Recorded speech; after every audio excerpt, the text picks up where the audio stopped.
Hi, this is Paul Panett, and I've created this tutorial to try to help you with your email, get your Gmail under control. We've all been using GroupWise for a long time, and I know Gmail is different, but it does have some nice features that you could use to make things a little bit more easy to use. So the first thing I want to talk about are labels. Labels can be used in a couple of different ways. Labels are kind of like folders that we had in GroupWise, and you can create a label. Mine, I have a lot of labels, so mine are down here towards the bottom. So we can create a new label. You would click here, create a label. You can nest it under, so you can have sub-labels if you are into that.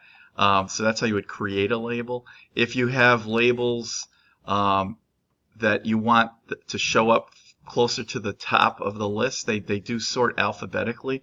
But if you create a label and you put an asterisk or a period in front of the title of the label, it would push them up towards the top, like I've done here with these two labels that I'm going to use more frequently. The way to use labels as well is to color code them. So in order to do that, you click on the three little dots over here, and you can add a color to your label. And then labels, as I mentioned, they can be used in a couple of different ways. You can move an email into a label, or you can put a little tag on a label or flag it so that it means you still need to get back to it. For example, I have this email that I have an email correspondence with Eric over at Tech Support, and I'm waiting for him to respond to me. So this is to remind me that I need to address that. By doing that, if I click on an email, I'll take this email here. If I wanted to move this, if I'm done with it, I can move it into one of my labels. But if I want to deal with this down the road, I can go to this little symbol, and I would click on action required, and then I would click apply. And if I go back to my inbox, it put a little flag on it indicating that I need to get back to this, that I need to do something. So you can put these little reminders on your email.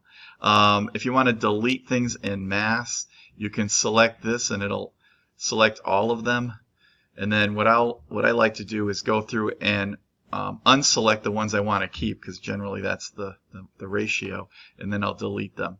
If you do delete them, you can retrieve them in trash up to a certain point. I'm not sure how long. You can also archive them, which is a way of getting them off of your scroll, and then they won't get deleted. So if you just want to clean things up and move them into the archive, you can always get back to them later.